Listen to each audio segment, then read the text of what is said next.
Hari ini kita melanjutkan pembahasan kita soal konflik Israel-Palestina dari masa ke masa. Saya sudah menyampaikan ini pada minggu lalu, dan pada minggu lalu kita sudah membahas dua hal besar. Yang pertama adalah penderitaan orang-orang Yahudi di berbagai negara sebelum dan menjelang kemerdekaan Israel modern atau terbentuknya negara Israel modern. Sudah saya ceritakan semua latar belakangnya. Lalu yang kedua, kita membahas konflik Israel-Palestina dari masa ke masa. Konflik ini akhirnya menyeret bukan hanya Palestina sendiri, tapi juga semua sekutu-sekutu Arab di sekitarnya. Dan kita sudah melihat dalam perang-perang yang besar, dan Israel memenangkan perang-perang tersebut. Nah, hari ini saya akan menyampaikan lagi beberapa hal, dan ini sekaligus menjadi poin ketiga kita, yakni sekilas tinjauan Alkitab terhadap sejarah dan kemenangan-kemenangan Israel atas musuh-musuhnya. Nah, pertama-tama kita harus menyadari bahwa seluruh jalan sejarah, seperti sudah saya jelaskan sebelumnya, semua itu ada dalam kendali Tuhan. Tidak ada sesuatu yang terjadi di kolong langit ini tanpa kendali Tuhan. Tuhan adalah Dia yang berdaulat atas alam semesta, maka Dia juga berdaulat atas jalannya sejarah. Maka semua yang terjadi bukan hanya terkait bangsa Israel, tapi terkait seluruh bangsa, terkait seluruh individu di dunia. Itu tetap di dalam kendali dan pengaturan Tuhan. Jadi kalau kita bicara tentang seluruh fase kehidupan secara khusus untuk bangsa Israel, maka memang tidak terlepas dari kedaulatan Tuhan dan apa yang sedang Tuhan ingin kerjakan melalui dan di tengah-tengah mereka. Dan jikalau kita mempelajari sejarah panjang bangsa Israel, maka kita akan menemukan bahwa dalam sejarah yang panjang itu sebenarnya kitab suci sudah memberitahu jauh hari sebelumnya, bahkan untuk peristiwa-peristiwa yang tidak terjadi di dalam Alkitab atau tidak diceritakan dalam Alkitab. Ada nubuatan di dalam Alkitab, tapi penggenapannya di dalam Alkitab juga diceritakan. Misalnya, di dalam kitab Yesaya ada nubuatan tentang kelahiran Mesias atau kelahiran Yesus. Dan penggenapan nubuatan itu diceritakan di dalam Alkitab, yaitu Yesus dilahirkan menurut catatan Injil-Injil. Ada nubuatan tentang kebangkitan Yesus, tapi penggenapan nubuat itu, yaitu Yesus bangkit, juga diceritakan di dalam Alkitab. Tetapi nubuatan-nubuatan Alkitab tidak hanya berlaku bagi sesuatu yang digenapi yang catatannya ada di dalam Alkitab, tapi bahkan yang tidak tercatat di dalam Alkitab tapi terjadi dalam sejarah itu dicatat di dalam Alkitab atau dinubuatkan di dalam Alkitab. Nah, saya akan memulai ini dengan bergeser ke belakang. Bahwa pada waktu saya menceritakan latar belakang munculnya negara Israel modern pada minggu kemarin, saya mulai bertolak dari kisah kehancuran kota Yerusalem tahun 70, yang akhirnya orang Yahudi diserahkan ke seluruh bangsa, dan mereka lalu luntang-lantung dan dikejar, dibunuh, dibasmi di banyak negara. Semua itu bermula dari tahun 70 Masehi, ketika kota Yerusalem dan bangsa Yahudi dihancurkan oleh orang-orang Romawi, yakni oleh Jenderal Titus, anak dari Kaisar Vespasianus dari Romawi. Nah, ceritanya panjang. Kalau mau menceritakan sedetail-detailnya tentang kehancuran Yerusalem, tapi saya tetap bertolak dari sana. Kota Yerusalem jatuh pada tahun 70 itu terjadi di bulan Agustus.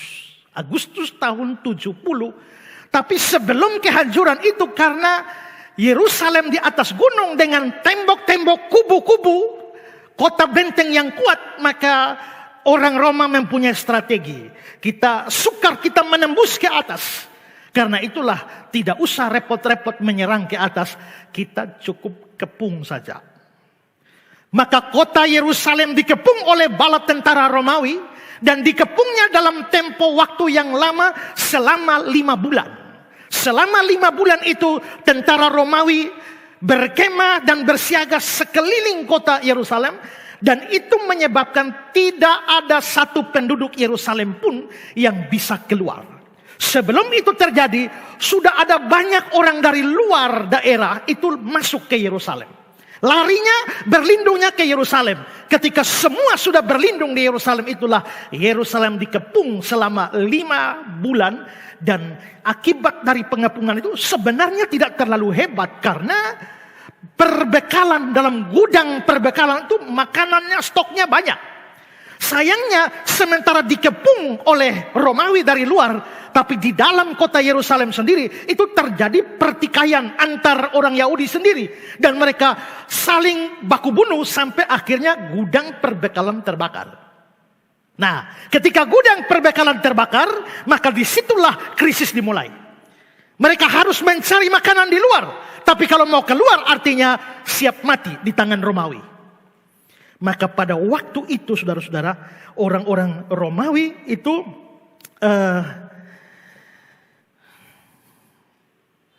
membunuh banyak orang Yahudi. Kita melihat satu keterangan dulu ya. Pada waktu Yerusalem ditaklukkan, dalam emosi yang meluap-luap, pasukan Roma memasuki Yerusalem dengan membabi buta. Mereka membunuh setiap orang Israel yang mereka temui di dalam Yerusalem. Mayat lelaki, perempuan, dan anak-anak sampai jompo bergelimpangan. Yerusalem benar-benar banjir darah secara harfiah. Banjir darah. Menurut catatan sejarawan Yahudi berkebangsaan Romawi, Josephus Flavius, dia mengatakan bahwa pada waktu itu Jenderal Titus dan tentaranya itu membunuh orang di kota Yerusalem sebanyak 1.100.000 orang di dalam kota. Sehingga kota Yerusalem betul-betul banjir darah dalam arti yang sesungguhnya. Bahkan Josephus mengatakan bahwa darah mengalir begitu banyak sampai memadamkan api-api yang sementara berkobar di dalam kota Yerusalem. Dan pada akhir penyerangan itu, yang selamat, yang masih hidup, itu sisa 97.000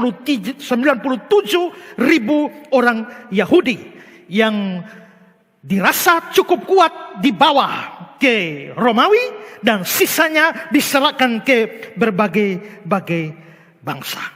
Tapi saudara-saudara, sebelum kehancuran itu ada kehancuran itu, kita hanya melihat dalam sejarah, dalam catatan Josephus, Yerusalem dikepung oleh bala tentara Romawi, dan mereka ditaklukkan seperti yang sudah saya sebutkan tadi.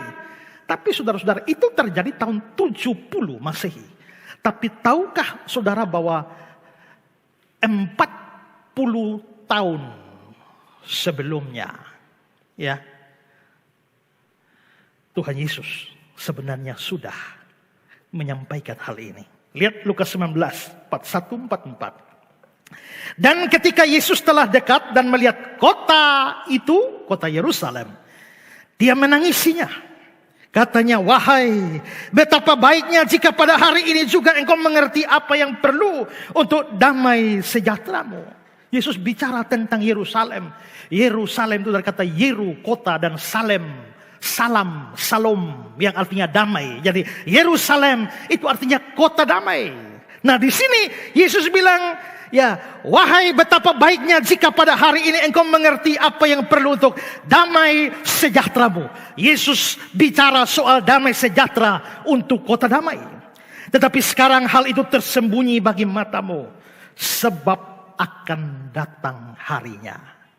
Kapan harinya?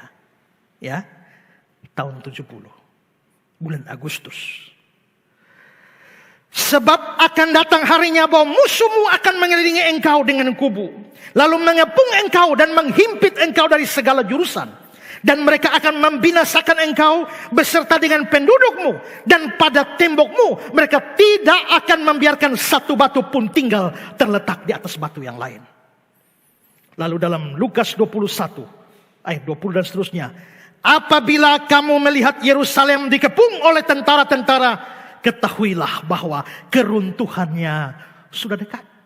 Apabila tentara-tentara sudah kepung Yerusalem, sadar keruntuhannya sudah dekat. Kapan? 5 bulan setelah itu keruntuhannya terjadi. Ayat 23, sebab akan datang kesesakan yang dahsyat atas seluruh negeri dan murka atas bangsa ini. Dan mereka akan tewas oleh mata pedang dan dibawa sebagai tawanan ke segala bangsa. Yerusalem akan diinjak-injak oleh bangsa-bangsa yang tidak mengenal Allah sampai genap zaman bangsa-bangsa itu. Berarti 40 tahun sebelum peristiwa itu terjadi, Tuhan Yesus sudah meramalkannya, sudah menubuatkannya, dan semua terjadi persis seperti yang Tuhan Yesus katakan, dan itu dikonfirmasi di dalam tulisan Yosefus, Jewish War atau perang orang Yahudi. Nah, di dalam pengepungan, kita kembali sedikit ke belakang, dalam pengepungan 5 bulan itu, karena dikepung maka tadi seperti saya bilang tadi, di dalam ada gedung perbekalan yang sudah hancur, maka terjadilah kelaparan besar. Sementara dikepung oleh tentara Romawi di luar, orang Yahudi menderita kelaparan, dan kelaparan yang begitu hebat. Yosefus menggambarkannya seperti ini. Penyakit sampar mewabah, mayat-mayat bergelimpangan di jalan-jalan, tidak ada orang yang menguburkannya. Ini belum diserang. Ini peristiwa yang terjadi di dalam. Kenapa Yosefus catat ini? Yosefus sendiri itu adalah salah satu pemimpin pasukan di dalam perang tahun 70 itu. Ya, nanti belakangan dia beralih kebangsaan ke Romawi. Ya, tapi dia sendiri pelaku sejarah. Dia memimpin pasukan melawan Roma. Jadi dia tahu persis ceritanya. Ya, dalam bukunya yang terkenal Jewish War, dia mencatat ini, penyakit sampar mewabah, mayat-mayat berkelimpangan di jalan-jalan, tidak ada orang menguburkan, dan bau busuk menusuk hidung. Orang-orang yang gagah dan kuat merampok dan membunuh di mana-mana. Mereka memperebutkan sedikit makanan yang ditemukan. Satu-satunya harapan semua orang di sana adalah mendapatkan sedikit makanan. Waktu malam hari tiba, sebagian orang yang malang itu pergi keluar kota dengan sembunyi-sembunyi untuk mencari sesuatu yang dapat dimakan di padang belantara, atau mengorek-ngorek sedikit akar kayu di antara mayat-mayat yang sedang membusuk untuk mengisi perut mereka yang kosong. Namun pada tengah malam mereka tertangkap oleh tentara Roma. Mereka dipaku di atas kayu salib dan digantungkan dengan posisi menghadap ke Yerusalem. Setiap malam kurang lebih 500 orang dibunuh dengan sadis. Keadaan yang menyayat hati ini belum pernah terjadi dalam sejarah sebelumnya. Sampai-sampai Jenderal Titus sendiri pun tak sanggup menahan air matanya. Dia memohon kepada Tuhan menjadi saksi baginya bahwa semua ini bukanlah yang mau dia lakukan. Maka sebelum dihancurkan, Yerusalem sudah hancur-hancuran di dalam. Kalau setiap malam ada 500 orang dibunuh, disalibkan, maka kita bisa bayangkan seperti apa kondisi kota Yerusalem pada waktu itu. Dan saking laparnya, banyak orang jadi gila.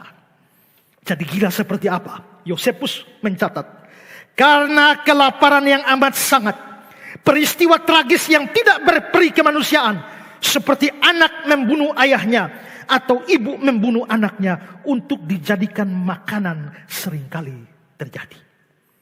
Ini sungguh-sungguh terjadi. Dalam buku yang sama, Yosefus secara khusus menceritakan satu peristiwa makan orang. Perhatikan dari Yosefus. Ini buku sejarah ya. Ini sejarah yang standar, yang diakui dunia. Jadi ini bukan cerita karang-karangan. Yosefus mengatakan begini. Seorang wanita yang tinggal di luar Yordania namanya Maria. Ayahnya adalah Eliezer dari desa Betelsop. telah melarikan diri ke Yerusalem bersama orang banyak lainnya. Jadi ketika tahu tentara Roma sudah datang, mereka bukan lari menjauh, mereka lari masuk, kumpul semua di Yerusalem. Karena dianggap tidak mungkin Yerusalem dihancurkan. Tidak mungkin Yerusalem bisa diruntuhkan. Jadi semua orang lari berkumpul di Yerusalem. Sehingga tentara Roma tidak susah-susah di berbagai daerah. Cukup konsentrasi Yerusalem, maka orang Yahudi hancur. Nah, sama halnya Maria, ayahnya adalah Eliezer dari desa Bedelsop, telah melarikan diri ke Yerusalem bersama orang banyak lainnya, dan bersama-sama mereka terkepung di sana saat ini. Dia tidak menemukan, setelah kelaparan hebat terjadi, lalu dikatakan dia tidak menemukan cara apapun lagi untuk mendapatkan makanan, sementara perutnya sudah sangat kelaparan. Dia lalu mencoba melakukan hal yang paling gila. Dia dan menyambar putranya yang merupakan seorang anak kecil yang sedang menyusu di dadanya. Dia berkata kepada putranya itu, jadi ambil anak yang lagi menyusu, dan dia berkata kepada putranya, "Hai bayi yang menyedihkan, untuk siapa aku harus melindungimu dalam perang, kelaparan dan pemberontakan ini? Mengenai perang dengan Romawi, jika mereka menyelamatkan kita, kita pun harus menjadi budak mereka. Kelaparan ini juga akan menghancurkan kita. Bahkan sebelum perbudakan itu menimpa kita, ayolah, jadilah makananku." Segera setelah dia mengatakan itu, dia membunuh putranya dan kemudian memanggangnya dan memakan setengah darinya dan menyembunyikan setengah lain di sampingnya. Dia makan setengah anaknya yang sudah dia panggang, dia simpan setengahnya. Nanti begitu orang-orang teman-temannya yang lain yang datang, dia menawarkan untuk silakan makan. Tapi yang lain mengerikan sekali, mereka melarikan diri. Tapi itu sesungguhnya yang terjadi di dalam sejarah kota Yerusalem. Tapi saudara-saudara, menarik sekali bahwa peristiwa ada orang makan anaknya, ada ibu memanggang anaknya dan memakan, itu tidak pernah terjadi dalam sepanjang sejarah bangsa Yahudi tempo dulu maupun sampai sekarang, kecuali satu-satunya adalah yang terjadi tahun 70 di Yerusalem. Tidak pernah ada peristiwa lain. Itu satu-satunya. Tapi untuk peristiwa satu-satunya adalah ajaib bahwa dalam kitab Ulangan itu sudah dibicarakan. Perhatikan Ulangan 28. Tuhan akan mendatangkan kepadamu suatu bangsa dari jauh, dari ujung bumi, seperti Raja Wali yang datang menyambar. Suatu bangsa yang garang mukanya, yang tidak menghiraukan orang tua-tua dan tidak merasa kasihan kepada anak-anak. Engkau akan ditekannya di segala tempatmu, sampai runtuh tembok-tembokmu yang tinggi dan bergubu, yang kau percaya itu di seluruh negerimu. Dan engkau akan memakan buah kandunganmu, yakni daging anak-anakmu lelaki dan anak-anakmu perempuan, yang diberikan kepadamu oleh Tuhan Allahmu dalam keadaan susah dan sulit yang ditimbulkan musuh kepadamu. Dan orang laki-laki yang paling lemah dan paling manja di antaramu tidak mau memberi sedikit pun dari daging anak-anaknya yang dimakannya, karena tidak ada lagi sesuatu yang ditinggalkan baginya dalam keadaan susah dan sulit yang ditimbulkan musuhmu kepadamu di segala tempatmu. Bayangkan bahwa apa yang terjadi, saya bilang tadi, yang seperti ini tidak pernah terjadi dalam sejarah. Bangsa Israel baik di dalam kitab suci, sementara mereka ada di Babylon, sementara dikuasai Persia atau Yunani, baru terjadi pada zaman Romawi. Dan itu berarti bahwa apa yang dikatakan dalam kitab Ulangan pasal 28 tidak mempunyai penggenapan lain di dalam sejarah selain untuk yang terjadi tahun 70 Masehi. Maka kita bisa melihat bahwa hal itu sudah dinubuatkan sebelumnya. Pada hari kehancuran kota Yerusalem, waktu Titus dan orang Romawi masuk, mereka juga bukan hanya menaklukkan Yerusalem, tapi menghancurkan bait Allah yang termasyhur, bait Allah yang didirikan, bait Allah dua yang didirikan. Bait Allah pertama didirikan Salomo, hancur pada zaman Babilonia. Tapi bait Allah kedua yang didirikan zaman Esra Nehemia, yang diperindah oleh Raja Herodes yang agung. Nah, itu yang berdiri dan menjadi megah di kota Yerusalem.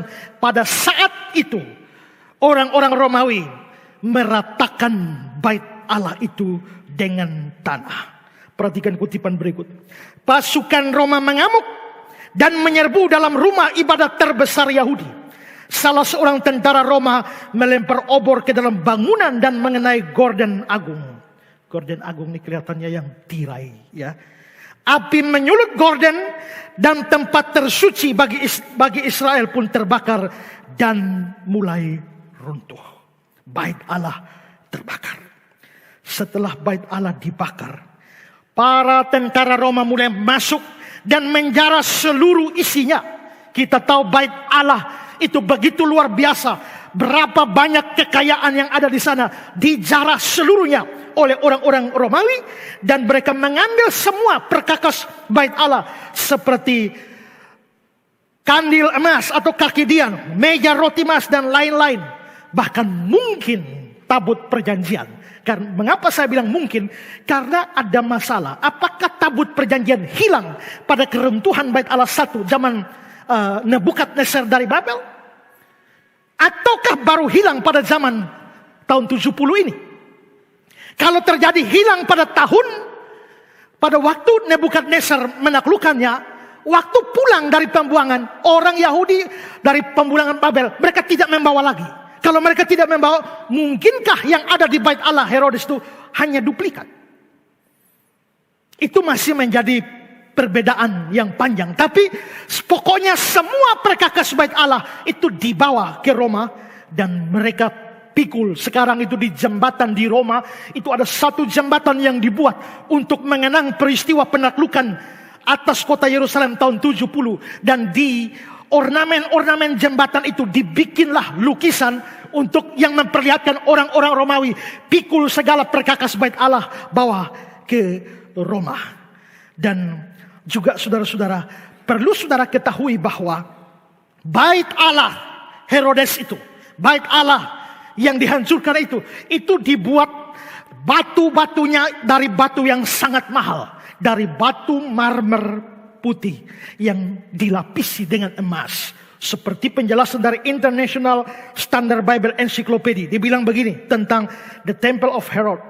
Bangunan ini, maksudnya bait Allah, menggunakan batu marmer putih yang dilapisi lempengan-lempengan emas di bagian depan dan menjulang tinggi di atas pelataran dengan beranda berlapis marmer.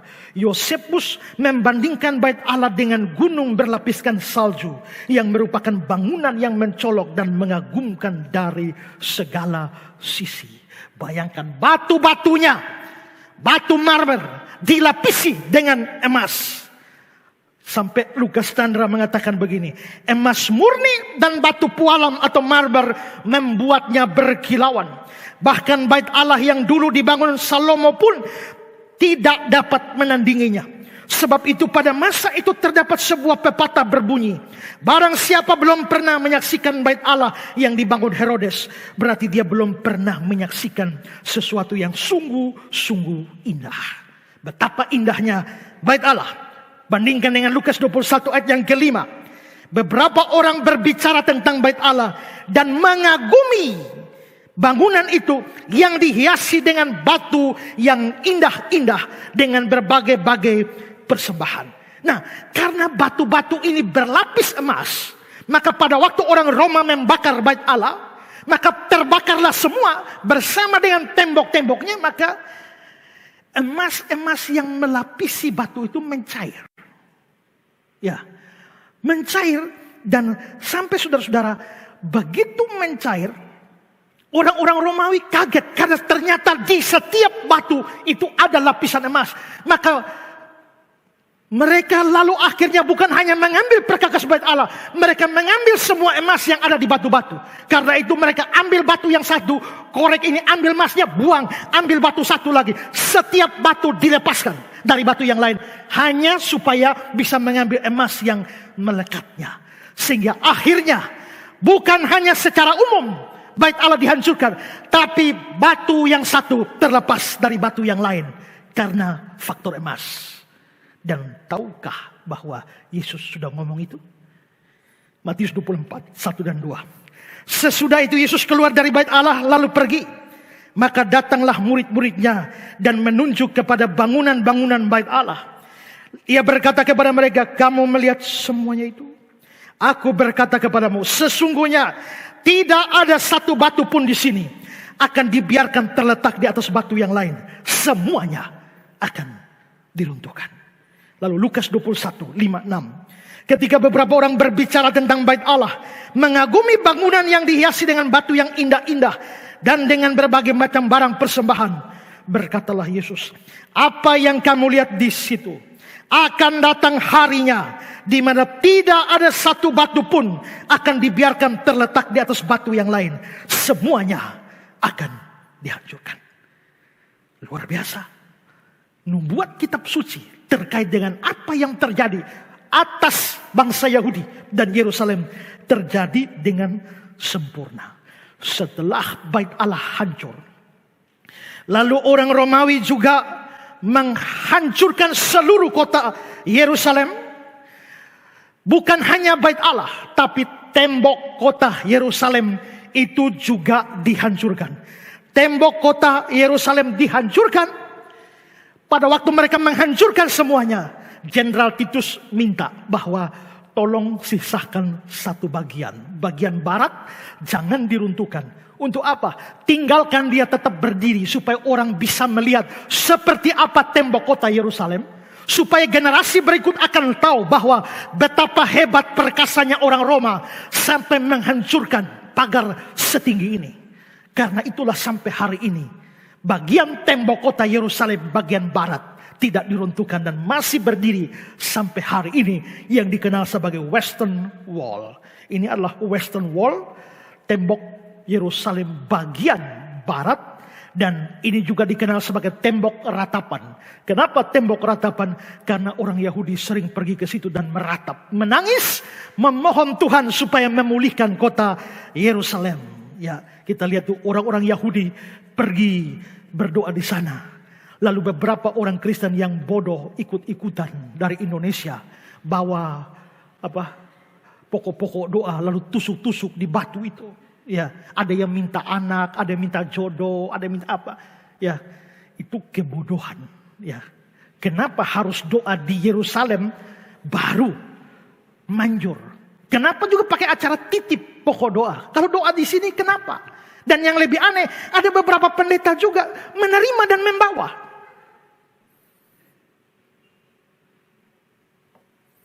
Kalau saya dikasih saya buang di OSAO sana. Ya. Nah, tapi pokoknya tembok itu tinggal sampai hari ini. Tapi selanjutnya selain itu, seluruh kota Yerusalem diporak-poranda. Lalu Jenderal Titus memerintahkan di seluruh kota Yerusalem tidak boleh ada satu rumah berdiri. Maka ratakan semua dengan tanah. Ratakan semua dengan tanah. Seluruh pohon di Yerusalem tebang seluruhnya. Maka tentara-tentara yang ratusan ribu orang pergi ke seluruh penjuru Yerusalem, pohon-pohon rata dengan tanah. Lalu saudara-saudara, gedung-gedung yang sudah runtuh, Jenderal Titus masih belum puas. Dia mau supaya tidak boleh ada yang cukup tinggi kelihatan. Karena itu dia bilang, gedung yang sudah runtuh, gali sampai fondasinya. Maka fondasi-fondasi rumah pun digali. Pada waktu itu ada anak buah dari Jenderal Titus namanya Turnus Rufus. Turnus Rufus itu dia lalu memerintah supaya dilakukan semacam pembajakan. Bajak seperti bajak sawah kepada kota Yerusalem. Jadi semua fondasi sudah digali. Nah, setelah itu pohon-pohon yang sudah ditebang itu diambil lagi cabang-cabangnya lalu tanam. Ya, maka mereka menanam seluruh kota Yerusalem itu dengan cabang-cabang yang baru. Sehingga akhirnya beberapa tahun setelah itu kota itu menjadi hutan. Jadi Yerusalem betul-betul menjadi hutan. Sampai Yosefus melaporkan bahwa orang-orang yang lewat di sana tidak pernah menduga bahwa tempat itu pernah didiami. Orang tidak menduga bahwa itu adalah sebuah kota sebelumnya. Dan dengan demikian Jenderal Titus dan pasukan Romawinya meninggalkan seluruh kota Yerusalem itu setelah, atau dengan kata lain, sudah benar-benar tidak ada lagi. Betul-betul kota Yerusalem itu menjadi hutan, selesai dibajak. Dan apa yang terjadi itu sebenarnya sudah dinubuatkan di dalam Mika pasal 3 ayat yang ke-12. Sebab itu, oleh karena kamu, maka Sion akan dibajak seperti ladang, Yerusalem akan menjadi timbunan puing, dan gunung bait suci akan menjadi bukit yang berhutan. Maka jelas-jelas dinubuatkan dalam kitab suci. Dalam perkembangan selanjutnya, orang Yahudi diserahkan ke segala bangsa, dibenci, diburu, diusir, dibunuh, dibasmi, seperti yang sudah saya ceritakan sebelumnya. Dan lagi-lagi itu pun telah dinubuatkan di dalam kitab suci. Ulangan pasal 28. Kamu akan dicabut dari tanah kemana engkau pergi untuk mendudukinya. Tuhan akan menyerahkan engkau ke antara segala bangsa, dari ujung bumi ke ujung bumi. Engkau tidak akan mendapatkan ketentraman di antara bangsa-bangsa itu, dan tidak akan ada tempat berjejak bagi telapak kakimu. Tuhan akan memberikan di sana kepadamu hati yang gelisah, mata yang penuh rindu, dan jiwa yang merana. Hidupmu akan terkatung-katung. Siang malam engkau akan terkejut, khawatir akan hidupmu. Pada waktu pagi engkau akan berkata, ah, kalau malam sekarang. Dan pada waktu malam engkau akan berkata, ah, kalau pagi sekarang. Karena kecut memenuhi hatimu, karena apa yang dilihat matamu. Betul-betul apa yang dinubuatkan firman Tuhan terjadi persis seperti di dalam sejarah. Lalu dalam kitab Yeremia pasal 24 ayat 9 dikatakan, aku akan membuat mereka menjadi kengerian bagi segala kerajaan di bumi, menjadi aib dan perumpamaan, menjadi sindiran dan kutuk di segala tempat kemana aku mencerai beraikan mereka. Ayat ini dalam terjemahan Indonesia sehari-hari lebih dapat dimengerti. Aku akan mencelakakan mereka sedemikian rupa, sehingga segala bangsa di seluruh dunia akan menjadi ketakutan. Di mana saja mereka kuserahkan, mereka akan diejek, dijadikan bahan tertawaan, dan dicemooh. Nama mereka akan dipakai sebagai kutukan. Makanya sampai hari ini banyak orang mengutuk Israel. Itu sudah dibicarakan di dalam kitab suci. Sekalipun besar kemungkinan bahwa yang dibicarakan Yeremia ini itu berlaku juga pada waktu penaklukan oleh Babel. Tapi kelihatannya penggenapan lebih jauh masih terjadi lagi. Dan itu terjadi pasca tahun 70. Dan kota Yerusalem sendiri, seperti pernah saya bahas beberapa tahun yang lalu, sejak tahun 70 itu diduduki oleh berbagai macam bangsa, dikuasai oleh berbagai macam kekuatan bangsa-bangsa lain. Dan akibatnya adalah Yerusalem selalu berganti penguasa. Begitu dikuasai oleh satu penguasa, satu dinasti, datang dinasti baru lagi, perang lagi, ganti penguasa lagi, datang yang baru lagi, perang lagi, ganti lagi, terus menerus. Dan selama hampir 2000 tahun kira-kira Yerusalem telah dikuasai kira-kira oleh 12 dinasti yang berbeda. Saya berikan secara ringkas dalam gambar ini. Ini adalah para penguasa Palestina dan Yerusalem mulai tahun 70 sampai tahun 1945. Ada zaman Romawi, setelah itu zaman Romawi Timur Bizantium, lalu zaman Islam Arab, dinasti Umayyah, dinasti Abbasiyah, dinasti Fatimiyah, para laskar salib, dinasti Ayubid, lalu zaman Tartar Mongolia, zaman dinasti Mamluk, lalu dinasti Ottoman Turki, baru jatuh ke Inggris. Dari Inggris itulah yang pada akhirnya diserahkan ke Israel. Sekarang barulah mereka mendirikan kerajaan Israel atau negara Israel modern ini. Jadi kita bisa melihat bahwa sebelum Israel mendirikan negara modern mereka, telah terjadi pergantian penguasa atas kota Yerusalem berkali-kali. Tapi lagi-lagi ini sesuai dengan nubuat firman Tuhan. Lukas 21:24. Dan mereka akan tewas oleh mata pedang, dibawa sebagai tawanan ke segala bangsa, dan Yerusalem akan diinjak-injak oleh bangsa-bangsa yang tidak mengenal Allah. Yerusalem akan diinjak-injak oleh bangsa-bangsa yang tidak mengenal Allah. Dan dikonfirmasi di dalam kitab Wahyu pasal 11 ayat yang kedua. Tetapi kecualikan pelataran bait suci yang di sebelah luar, janganlah engkau mengukurnya, karena dia telah diberikan kepada bangsa-bangsa lain, dan mereka akan menginjak-injak kota suci. Nah, berarti kekuasaan yang berubah-ubah dari kota Yerusalem sudah dinubuatkan. Pada zaman Ottoman Turki, ada periode di mana Ottoman Turki sama sekali tidak memperhatikan kota Yerusalem. Yerusalem dibiarkan sehingga Yerusalem itu penuh dengan sakit penyakit warganya, kemiskinan, kemelaratan, dan bukan lagi sebuah kota, tapi semacam sebuah kampung kumuh yang tidak ada arti apa-apa, yang sama sekali tidak menarik. Sampai Mark Twain pernah berkata tentang Yerusalem, Yerusalem telah kehilangan keagungan masa lalunya dan menjadi kampung yang menggenaskan. Dan tahukah bahwa itu pun telah dinubuatkan.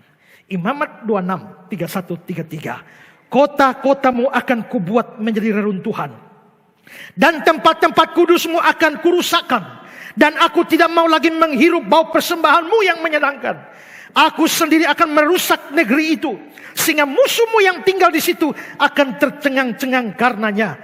Tetapi kamu akan kuserahkan di antara bangsa-bangsa lain, dan aku akan menghunus pedang di belakang kamu, dan tanahmu akan menjadi tempat tandus, kota-kotamu akan menjadi reruntuhan. Lalu dalam perjanjian baru dikonfirmasi dikat oleh Yesus dalam Lukas 13 ayat 35. Sesungguhnya rumahmu ini akan ditinggalkan dan menjadi sunyi.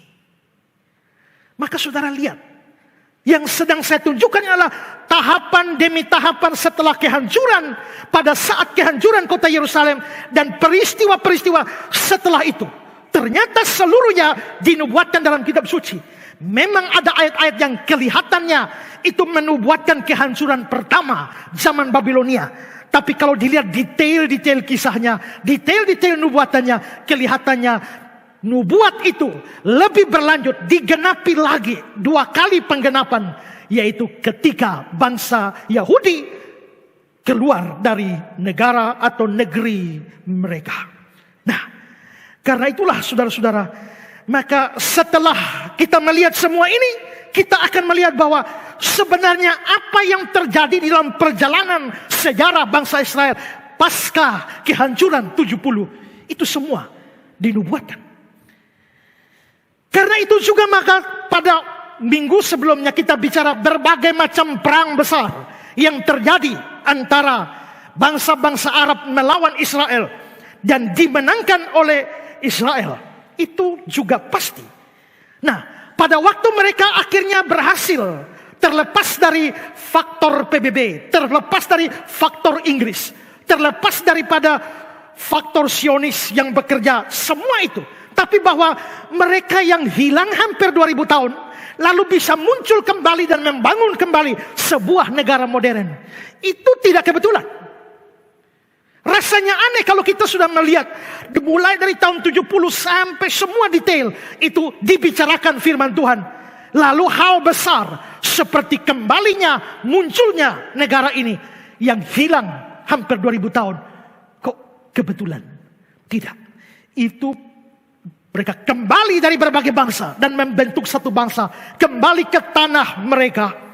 Maka itu sesuatu yang dinubuatkan juga. Yeskiel pasal 11, 16, 17.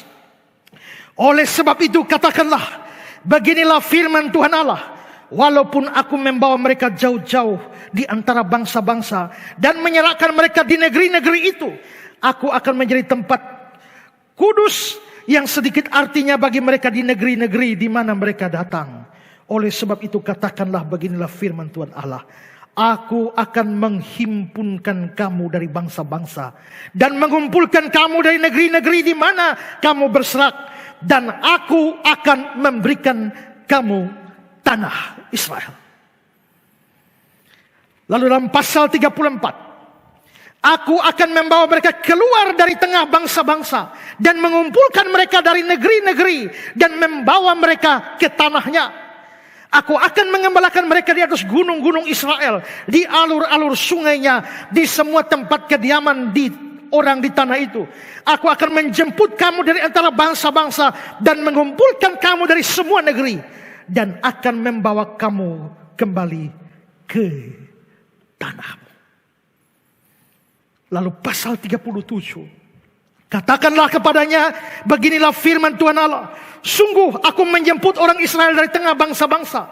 Kemana mereka pergi, aku akan mengumpulkan mereka dari segala penjuru, dan aku akan membawa mereka ke tanah mereka. Aku akan menjadikan mereka satu bangsa di tanah mereka, di atas gunung-gunung Israel, dan satu raja memerintah seluruhnya. Mereka tidak lagi menjadi dua bangsa, tidak lagi terbagi menjadi dua kerajaan. Mereka akan tinggal di tanah yang kuberikan kepada hambaku Yakub, di mana nenek moyang mereka tinggal. Ya, mereka, anak-anak mereka maupun cucu cicit mereka akan tinggal di sana untuk selama-lamanya. Ajaib. Tergenapi pada zaman pemulangan dari Babel, tapi detailnya tidak bisa tidak. Itu terjadi pada waktu mereka kembali 1948. Terlepas dari pro kontra terkait masalah itu, tapi semua ini dibicarakan dengan sangat jelas dalam kitab suci. Nah, kalau kita sudah lihat semua ini, babakan-babakan sejarah seperti ini, bagaimana dengan perang-perang yang mereka hadapi? Seperti sudah saya beritakan sebelumnya, itu pun pasti ada dalam rencana dan dinubuatkan. Perhatikan Sakaria 12. Firman Tuhan tentang Israel. Sesungguhnya aku membuat Yerusalem menjadi pasu, yang menyebabkan segala bangsa di sekelilingnya menjadi pening. Juga Yehuda akan mengalami kesusahan ketika Yerusalem dikepung. Maka pada waktu itu aku akan membuat Yerusalem menjadi batu untuk diangkut bagi segala bangsa. Siapa yang mengangkatnya pastilah mendapat luka parah. Segala bangsa di bumi akan berkumpul melawannya. Sesudah itu kaum-kaum Yehuda akan berkata dalam hatinya, penduduk Yerusalem mempunyai kekuatan oleh karena Tuhan semesta alam-alam mereka. Dan pada waktu itu aku akan membuat kaum-kaum Yehuda seperti anglo berapi di tengah-tengah timbunan kayu, seperti sulu berapi di tengah-tengah timbunan bulir gandum. Api keduanya akan menjilat ke kanan ke kiri segala bangsa di sekelilingnya. Tetapi Yerusalem selanjutnya akan tetap tinggal di tempatnya yang dahulu. Pada waktu itu Tuhan akan melindungi penduduk Yerusalem, dan orang akan tersandung di antara mereka. Pada waktu itu akan menjadi seperti Daud. Keluarga Daud akan menjadi seperti Allah, seperti malaikat Tuhan yang mengepalai mereka. Maka pada waktu itu aku berikhtiar untuk memudahkan segala bangsa yang menyerang Yerusalem. Kita lihat ayat ini dalam Indonesia sehari-hari supaya mudah dipahami. Inilah pesan Tuhan mengenai Israel. Aku akan membuat Yerusalem seperti piala berisi anggur. Negeri-negeri tetangganya akan meminumnya dan terhuyung-huyung seperti orang mabuk. Dan jika Yerusalem dikepung, kota-kota negeri Yehuda yang masih tinggal akan dikepung juga. Tapi bila mana hari itu tiba, aku akan membuat Yerusalem seperti batu yang berat. Bangsa manapun yang mencoba mengangkatnya akan mendapat celaka. Semua bangsa di dunia akan bergabung untuk menyerang Yerusalem. Lalu keluarga-keluarga Yehuda akan berkata dalam hati, Tuhan yang Maha Kuasa yang memberi kekuatan kepada umatnya yang tinggal di Yerusalem. Pada hari ini keluarga-keluarga Yehuda akan kujadikan seperti api dalam timbunan kayu bakar, atau obor-obornya di bawah berkas-berkas gandum. Mereka akan membinasakan bangsa-bangsa sekelilingnya. Tapi penduduk Yerusalem akan tetap tinggal dalam kota dengan aman. Pada hari itu aku akan melindungi penduduk Yerusalem. Yang paling lemah pun di antara mereka akan menjadi sekuat Daud. Mereka akan dibimbing oleh keturunan Daud seperti oleh malaikatku. Malahan seperti olehku sendiri. Pada hari itu aku akan membinasakan setiap bangsa yang mencoba menyerang Yerusalem. Tentang nubuatan Zakaria ini, memang ada juga penafsiran. Ada yang mengaitkannya pada hal pembuangan pertama. Tapi ada juga yang kedua. Minimal terlihat dalam Bible Commentary. Perhatikan, dia mengartikan frase demi frase dari teks itu. Aku membuat Yerusalem menjadi pasu yang menyebabkan pening. Ayat-ayat nubuatan ini membuat kita terpaksa menempatkannya pada sebelum kedatangan kembali Kristus secara kasat mata ke bumi. Pasu adalah simbol yang terkenal untuk murka Allah. Musuh-musuh yang mengepung Yehuda dan Yerusalem akan diberi pukulan hebat yang akan membuat mereka terhuyung-huyung. Ayat 3. Batu untuk diangkat. Apabila musuh-musuh Israel melibatkan diri untuk berperang dengannya, mereka sendiri akan luka dan hancur. Ayat 6. Seperti anglo berapi di tengah-tengah timbunan kayu, Allah akan mengadakan kemenangannya dengan dua cara. Dengan cara mencabut kekuatan para musuh, dan dengan cara memberi kuasa kepada Israel untuk melawan musuh-musuhnya. Musuh-musuh akan dihabiskan seperti kayu bulir gandum di lahap api. Ayat 8. Menjadi seperti Daud. Bahkan yang lemah di antara mereka akan menjadi sama hebatnya dengan Daud yang tak terkalahkan. Ini merupakan kekuatan tak terkalahkan di dunia. Seperti malaikat Tuhan yang mengepalai mereka. Maka jelas di sini bahwa kemenangan-kemenangan besar Israel pada waktu mereka diserang, itu pastilah ada Tuhan di balik semua itu, ada kehendak Tuhan di balik semua itu. Karena itulah maka bangsa-bangsa itu dengan segala macam upaya, mereka tak mungkin bisa mengalahkan Israel. Perhatikan, kita bandingkan dengan Yeremia 15:20-21. Mereka akan memerangi engkau, tapi tidak akan mengalahkan engkau. Yeskiel pasal 28. Dan tidak akan ada lagi bagi kaum Israel dari semua tetangganya yang menghina mereka, menjadi duri yang menusuk atau onak yang memedikan. Dan mereka akan mengetahui bahwa akulah Tuhan Allah. Beginilah firman Tuhan Allah. Pada saat aku mengumpulkan kaum Israel dari tengah suku-suku bangsa, di mana mereka berserak, dan aku menunjukkan kekudusanku kepada mereka di hadapan bangsa-bangsa, maka mereka akan diam di tanah mereka yang telah kuberikan kepada hambaku Yakub. Mereka akan diam di sana dengan aman tentram. Mereka akan membangun rumah dan membuat kebun anggur. Ya, mereka akan diam dengan aman dan tentram pada saat aku menjatuhkan hukuman atas semua tetangganya yang menghina mereka. Kurang jelas apa? Ini luar biasa. Jikalau ada di antara saudara sekalian semua yang meragukan kebenaran firman Tuhan, semoga ini membuka mata kita bahwa Alkitab, jikalau bukan firman Tuhan, tak bisa meramalkan secara persis tepat semua peristiwa yang terjadi dalam dunia ini. Tapi meskipun demikian, yang ingin saya tekankan adalah bahwa dalam cerita-cerita perang Israel seperti yang sudah saya ceritakan, mereka sebenarnya terlihat secara manusia mustahil bisa memenangkannya. Bayi 6 hari, 6 jam itu diserbu oleh Liga Arab, tapi mereka bisa lolos dari lubang jarum itu.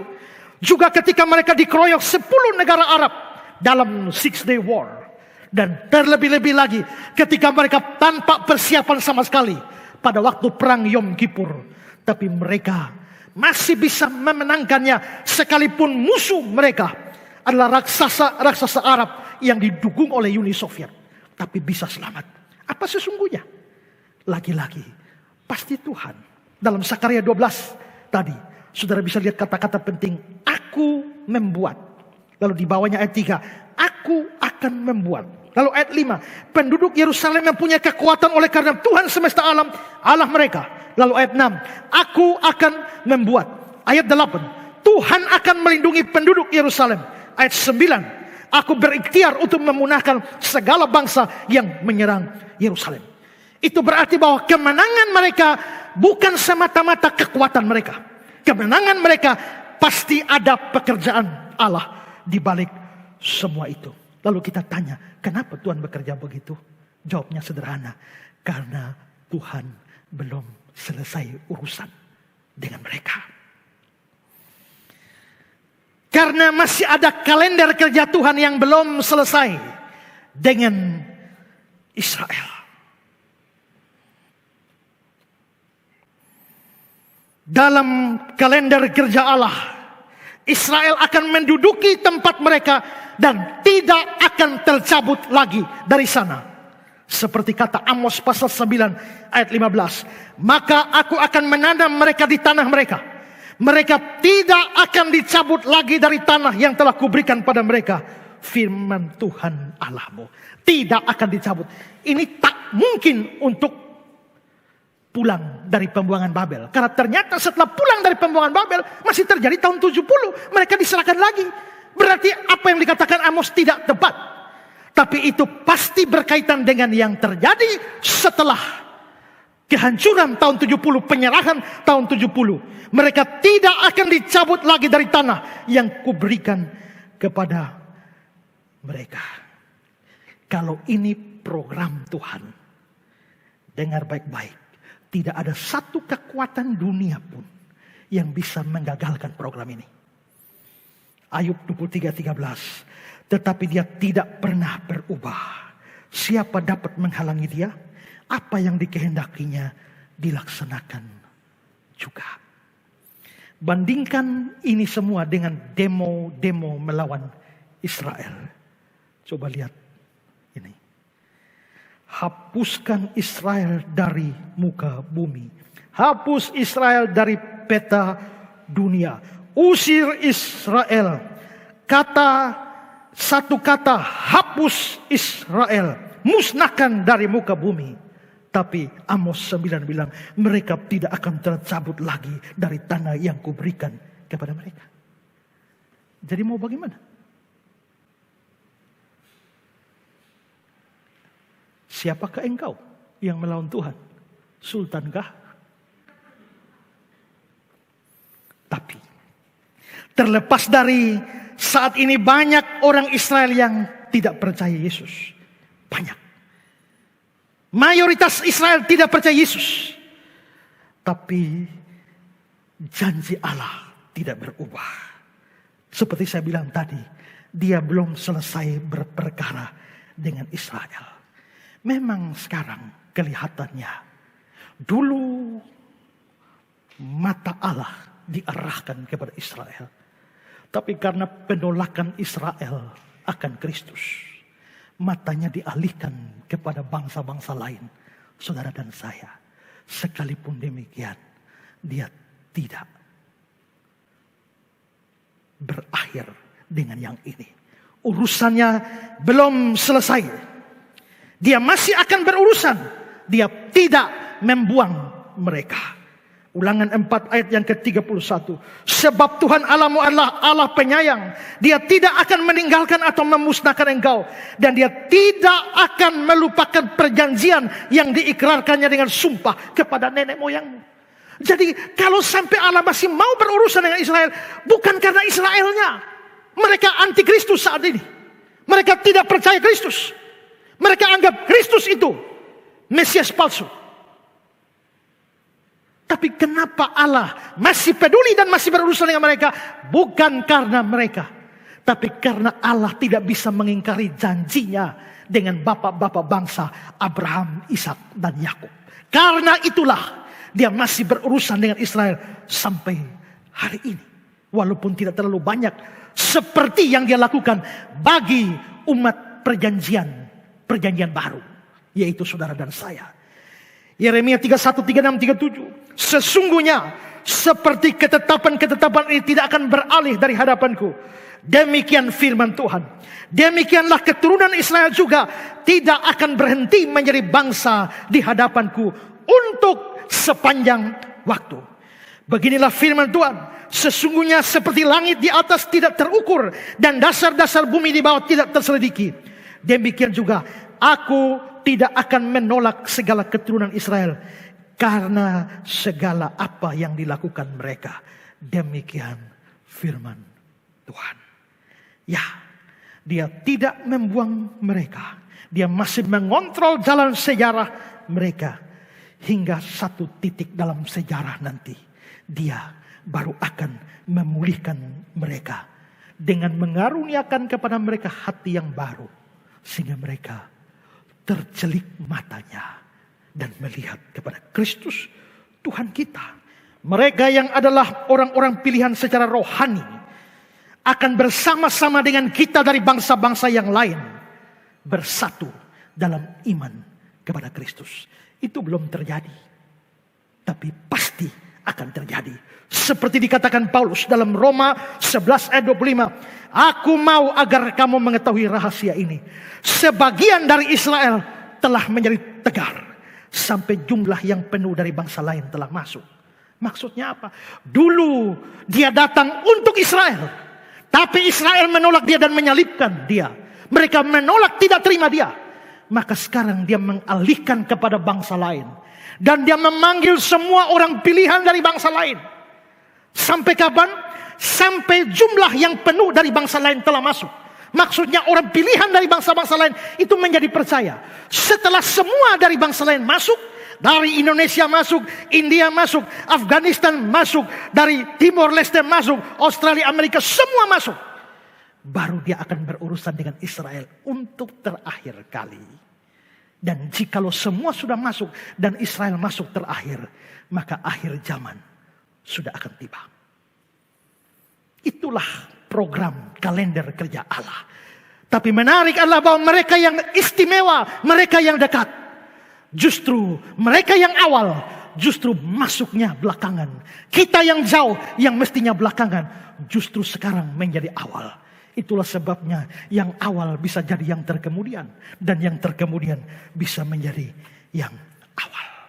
Akan ada satu sisa Israel yang akan kembali karena kasih karunia dengan beriman kepada Kristus. Karena itulah saudara-saudara, maka saya kutip kata-kata dari Hokmah. Anthony Hokmah bilang begini. Akan ada banyak orang-orang Yahudi yang dimenangkan bagi Kristus di sepanjang zaman.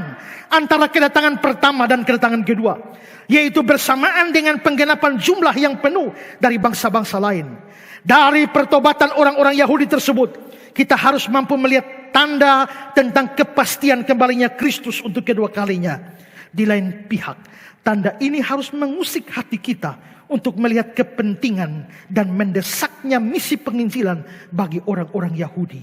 Di zaman di mana sentimen antisemitisme, anti-Yahudi masih tinggi, marilah kita tidak melupakan bahwa Allah tidak menolak umat pilihannya dan bahwa dia masih memiliki tujuan bagi bangsa Israel. Belum selesai. Perjalanan sejarah akan menunjukkan kepada kita setiap tahap dari program Allah untuk mereka.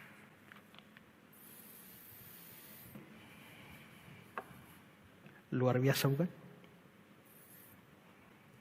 Sekarang mari kita masuk pada poin kita selanjutnya. Bagaimana seharusnya sikap kita dalam konflik Israel-Palestina?